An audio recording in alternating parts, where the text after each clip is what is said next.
In the 1830s, many Native Americans trekked along a 1,000-mile forest journey to a reservation in Oklahoma.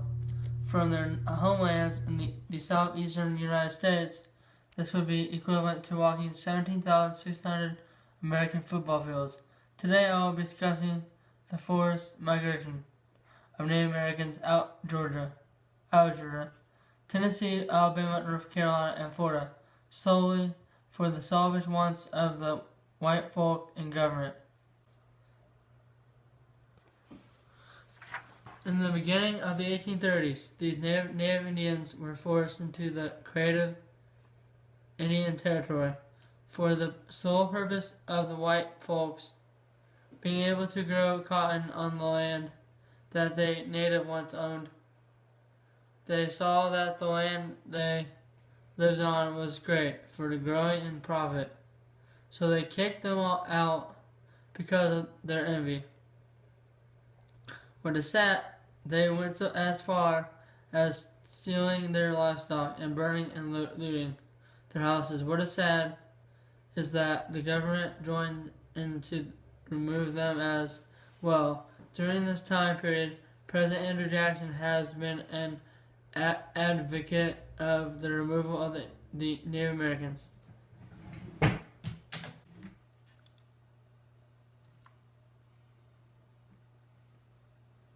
Here is a map picture I found on Google of the migration routes of the various Native American tribes.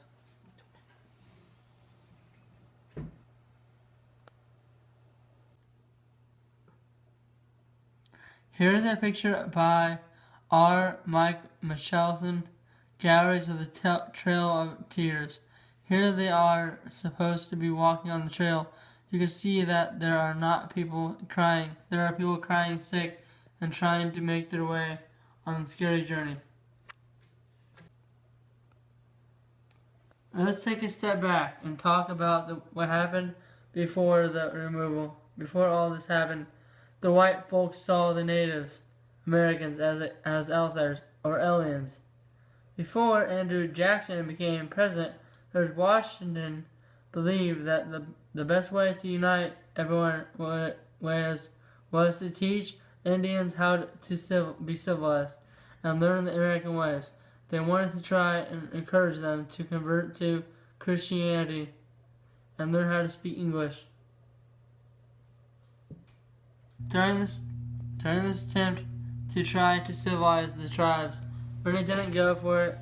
The only ones that went through it with it are known as the 5 civilized tribes. They were the Cherokee, Chickasaws, Choctaw, and Creek, and Seminoles.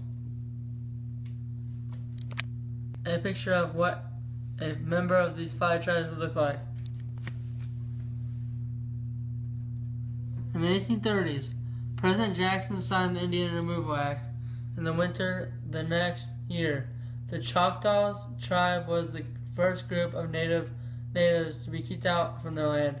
During the Indian Removal Act, thousands of Indians traveled across the plains to embark on a journey that would leave many of their tribe's members sick and even dead.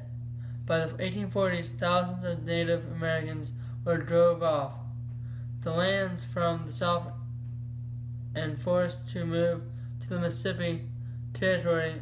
In 1907, Oklahoma became a state, and the Indian Territory was diminished.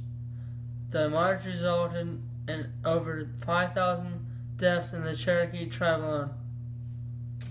Here is a picture of the Indian removal document itself. Because of this journey, the thousands of natives traveled on, and all the death, sicknesses, and hurts, this forced migration was known as the Trail of Tears.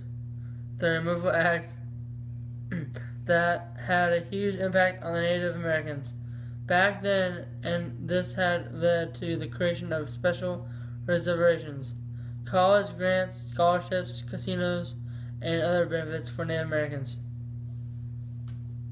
Here is a list of primary and secondary sources I used to create this presentation. I hope this presentation has had an impact on you as it did to me. This just goes to show you that people are just as cruel back then as they are now, and it's up to us to make a positive impact on the world around us.